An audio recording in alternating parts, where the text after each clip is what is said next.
নমস্কার। সুকুমার রায়ের গল্প সমগ্র থেকে আজকের ছোট গল্প ললির পাহারা। শহর থেকে অনেক দূরে ললিদের বাড়ি। সে বাড়িতে খালি ললি থাকে আর তার বাবা থাকেন, আর থাকে একটা বুড়ো শুয়োর। বাড়ির চারদিকে ছোট ছোট ক্ষেত, তার চারদিকে বেড়া দিয়ে ঘেরা। ক্ষেতে যে সামান্য ফসল হয় তাই বেচবার জন্য ললির বাবা শহরে যান, আর ললিকে বলে দিয়ে যান, তুই বাড়িতে থেকে ভালো করে পাহারা দিস। ললি বাড়িতেই থাকে, কিন্তু পাহারা দেয় বিছানায় শুয়ে, চোখ বুজে নাক ডাকিয়ে। একদিন ললির বাবা শহরে যাবার সময় ললিকে বললেন, ওরে, আমার তো আজকেও ফিরতে সন্ধে হবে, একটু ভালো করে মন দিয়ে পাহারা দিস। কসাই বুড়ো বলেছিল শুয়োরটাকে কিনবে, তাহলেই শীতকালটা আমাদের কোনো রকমে চলে যাবে। দেখো বাপু, ফটকটি খোলা রেখো না যেন। শুয়োরটা যদি পালায় তাহলে কিন্তু উপোস করে মরতে হবে। ললি খুব খানিক ঘাড় নেড়ে গম্ভীর হয়ে বলল, হ্যাঁ, আমি খুব করে পাহারা দেব, আর কখনো ফটক খুলে রাখব না। ললির বাবা চললেন শহরের দিকে, আর ললি একটা খড়ের গাদার উপর বসে পাহারা দিতে লাগলো। বুড়ো শুয়োরটা শুয়ে ঘদঘদ করে নাক ডাকছে, তাই শুনতে শুনতে ললিও কখন যে চোখ বুজে শুয়ে ঘুমিয়ে পড়েছে তা সে নিজেও টের পায়নি। হঠাৎ সে কেমন যেন চমকে উঠল। বাবার কথাগুলো তার মনে পড়ল। সর্বনাশ, শুয়োর যদি পালায় তবে এবার দুজনকেই উপোস থাকতে হবে। সে কান পেতে শুনল, শুয়োরের ঘদ ঘদ শব্দ শোনা যাচ্ছে না। সে রাস্তার দিকে তাকিয়ে দেখল ফটকের দরজা খোলা। ভয়ে অমন শীতের মধ্যেও ললির গা বেয়ে দর দর করে ঘাম ছুটতে লাগলো। ললি ভাবল, হয়তো শুয়োরটা ঘরের মধ্যে গিয়ে ঢুকেছে, কিন্তু সমস্ত ঘরদোর খুঁজে কোথাও সেটাকে পাওয়া গেল না। তখন ললি পাগলের মতো রাস্তার দিকে ছুটে চলল, কিন্তু রাস্তায় গিয়ে দেখল শুয়োর টুয়োর কোথাও কিছু নেই। খালি একটা বুড়ো ভিখারি লাঠিতে ভর দিয়ে খুঁড়িয়ে খুঁড়িয়ে চলছে। তখন ললি আবার বাড়ির মধ্যে দৌড়ে গেল। সে বিছানার তলায় ঢুকে দেখল, মাচার উপর চড়ে দেখল, প্রকাণ্ড জ্বালাটার ভিতর হাত দিয়ে দেখল, সমস্ত টেবিল চেয়ার ঝেড়ে ঝুড়ে দেখল, মই দিয়ে বাড়ির চালায় উঠে দেখল, শুয়োর কোথাও নেই। ললি কাদো কাদো হয়ে আবার রাস্তার দিকে ছুটল। রাস্তায় গিয়ে সে এদিকে ওদিকে, মাঠের দিকে, গাছের দিকে, নর্দমার দিকে, সব দিকে তাকিয়ে দেখল, শুয়োর কোথাও নেই। তখন ললি সত্যি সত্যি ভ্যাঁ করে কেঁদে ফেলল। সে কেঁদে উঠতেই তার মনে হলো কোথায় যেন শুয়োরটা ঘট করে চেঁচিয়ে উঠল। ললি তখন কি করবে বুঝতে না পেরে সেই বুড়োর পিছন পিছন ছুটতে লাগলো আর কাঁদতে লাগলো, মশাই গো, আমাদের শুয়োরটা কোথায় গেল বলে দিন না মশাই। ললির কান্না দেখে বুড়োর হাসি পেয়ে গেল। সে বলল, কি বলছো কি? কার শুয়োর? কি হয়েছে? ললি বলল, আমাদের সেই শুয়োরটা। আমি শুয়োর পাহারা দিতে দিতে একটুখানি ঘুমিয়ে পড়েছি। আর বুড়ো অমনি ভেঙচিয়ে উঠল, একটুখানি ঘুমিয়ে পড়েছ আর শুয়োর অমনি পালিয়েছে? খুব পাহারাদার যা হোক। ললি ভেউ ভেউ করে কাঁদতে লাগলো, দোহাই মশাই, আমার শুয়োর কোথায় বলে দিন। বুড়ো তখন রেগে বলল, ভারী তো একটা শুয়োর, তাই নিয়ে আবার এত ঘ্যান ঘ্যান। এ কিন্তু বাপু নেহাত বাড়াবাড়ি। ললি বলল, শুয়োর গেলে আমাদের উপায় হবে কি? আমাদের শীতকালে খাবার পয়সা পাবো কোথায়? বুড়ো দাঁত মুখ খিচিয়ে বলল, যখন পড়ে পড়ে ঘুমোচ্ছিলি তখন সে কথা আর খেয়াল ছিল না? এই বলে বুড়ো আবার কুজো হয়ে লাঠিতে ভর দিয়ে চলতে লাগলো।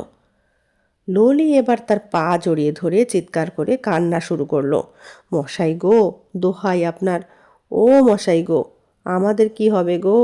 বুড়ো বলল, কি আপদ?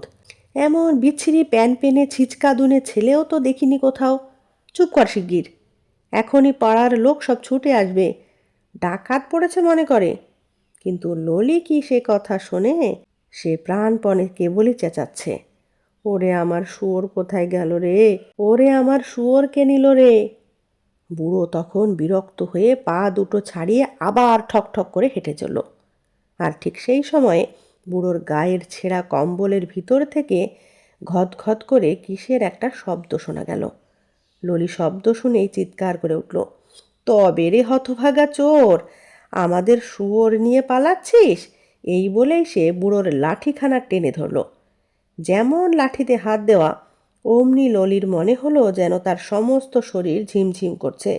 তার হাত পাগুলো সুরসুর করে বেঁকে চুরে কিরকম ছোট হয়ে যাচ্ছে। ঘাড় পেট সব অসম্ভব মোটা হয়ে ফুলে উঠছে। মুখটা অদ্ভুত রকম বদলে গিয়ে নাকটাকে ঠেলে এগিয়ে দিচ্ছে। তারপর দেখতে দেখতে সে 4 পায়ে হাঁটতে লাগলো। বুড়ো তখন একগাল হেসে বলল, হ্যাঁ, এইবার ঠিক হয়েছে। কেমন? আগে ছিলি একটা অপদার্থ নিষ্কর্মা ঘুমকাতুরে কুড়ে, আর এখন হয়েছিস কেমন থপথপে নাদুস নুদুস হ্যাংলা মুখো শুয়োর। বেশ বেশ, আর কোনো দিন দুষ্টুমি করবি?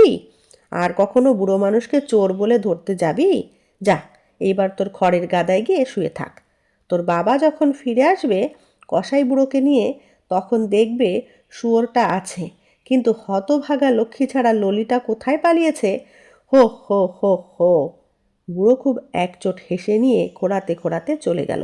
আর ললি রাস্তার ধুলোয় পড়ে কাঁদতে কাঁদতে চোখের জলে ধুলো ভিজিয়ে কাদা করে ফেললে। ললি রাস্তায় পড়ে কাঁদছে, এমন সময় হঠাৎ কোত্থেকে একটা খেকি কুকুর ঘেউ ঘেউ করে তেড়ে আসলো। ললি বেচারা কি করে, সে এখন শুয়োর হয়ে গেছে, তাই সে তার ভুড়ো পেট নিয়ে ছোট ছোট 4টি পায়ে প্রাণপণ ছুটতে লাগলো। ছুটতে ছুটতে হাঁপাতে হাঁপাতে সে নিজের বাড়ির ফটকের সামনে এসেই এক দৌড়ে সেই খড়ের গাদার মধ্যে ঢুকে বলল, ঘত, অর্থাৎ বড্ড বেঁচে গিয়েছি। ললি খড়ের মধ্যে শুয়ে হাঁপাচ্ছে আর ভাবছে এখন কি করা যায়। এমন সময়ে হঠাৎ ভয়ে তার হাত পা আড়ষ্ট হয়ে গেল। তার মনে পড়ল তার বাবা তো সন্ধে হলেই কসাইকে নিয়ে বাড়ি ফিরবেন, আর তাকেই তো শুয়োর ভেবে কসাইয়ের কাছে বিক্রি করবেন, আর কসাই তাকে একবার পেলেই তো গলায় ছুরি বসিয়ে। ললি আর ভাবতে পারে না। সে শুয়োরের ভাষায় একেবারে বাপরে মারে গেছি গেছি বলে চিৎকার করে লাফিয়ে উঠল। সে ভাবল এই বেলা সময় থাকতে ছুটে পালাই, কিন্তু পালাবে কোথায়? ঠিক সেই সময়ে তার বাবা সেই কসাইকে নিয়ে ফটক দিয়ে ঢুকছেন। ললির বাবা ঢুকেই এদিক ওদিক তাকিয়ে বললেন, দেখেছ, হতভাগা ছেলেটা ফটক খোলা রেখেই কোথায় সরে পড়েছে। শুয়োরটা যে পালায়নি এই ভাগ্য। এই বলে তিনি ললির কান দুটো ধরে কসাইয়ের কাছে টেনে আনলেন।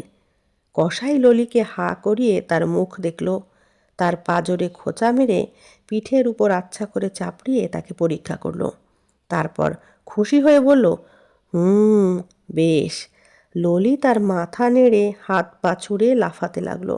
ক্যাক কোক ঘত ঘত কত রকম শব্দ করলো, কিন্তু কিছুতেই তার বাবাকে বোঝাতে পারল না যে সে সত্যি করে শুয়োর নয়, সে ললি। কসাই তার দাম চুকিয়ে দিয়ে তারপর মুগুরের মতো একটা ডান্ডা দিয়ে ললিকে গুঁতো মেরে বলল, চল দেখি, বড় তেজ দেখাচ্ছিস না? আচ্ছা, কালকে আর বাছাধনকে তেজ দেখাতে হবে না। কাল রাজার জন্মতিথির ভোজ। কেল্লা থেকে হুকুম এসেছে 14টা শুয়োর পাঠাতে হবে। এইটাকেই সবার আগে চালান দিচ্ছি, তাহলে ভোজটিও হবে ভালো। ললি খদ খদ করে অনেক আপত্তি জানাতে লাগলো, আর মনে মনে ভাবল যেই ফটক খুলবে অমনি দৌড়ে পালাবো। যেমন ভাবা তেমনি কাজ। ললির বাবা কসাইয়ের সঙ্গে এগিয়ে এসে যেমন ফটকটা খুলে ফাঁক করে ধরেছেন, অমনি ললিও হন হন করে দৌড় দিয়েছে। কিন্তু দৌড়িয়ে যাবে কোথায়? বেরিয়েই দেখে কসাইয়ের দুটো ষণ্ডা কুকুর দাঁত বের করে বসে আছে। কাজেই তার আর পালানো হলো না। যাবার সময় ললি শুনল তার বাবা বকাবকি করছেন। মনে করেছিলাম ছোড়াটাকে একটু তামাশা দেখাতে নিয়ে যাব, কিন্তু হতভাগাটা কোথায় যে গেল। কসাই ললিকে ঠেলে ঠেলে তার বাসায় নিয়ে ছোট্ট একটা নোংরা খড়ের মধ্যে পুরে নিজের কাজে চলে গেল। আর ললি কাদার মধ্যে পড়ে কাঁদতে লাগলো। খানিক বাদে জমের মতো চেহারা দুটো লোক এলো। তাদের একজনের হাতে দড়ি আর একজনের হাতে মস্ত একটা ছুরি। তারা ললিকে দেখেই বলল, হা হা, এইটা তো বেশ মোটা আছে, বাহ, ধর দেখি। এই বলে তারা ললিকে মাটিতে ফেলে চেপে ধরল। ললি তখন মেরো না মেরো না, আমি সত্যিকারের শুয়োর নই বলে প্রাণপণে চেঁচিয়ে উঠল।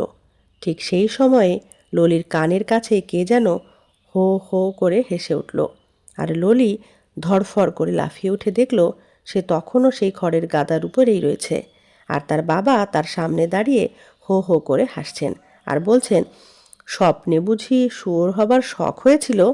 আচ্ছা হতভাগা ছেলে যা হোক। ললি কতক্ষণ বোকার মতো ফ্যাল ফ্যাল করে তাকিয়ে রইল। তারপর চোখ রগড়িয়ে আবার চারদিকে চেয়ে দেখল। তারপর বলল, আমাদের শুয়োরটা? তার বাবা বললেন, ওই তো, শুনছিস নে, ওই শোন। ললি শুনল শুয়োরটা দিব্যি আরামে ঘদ ঘদ করে ডাকছে। তখন ললি বলল, ভাগ্যিস পালাইনি।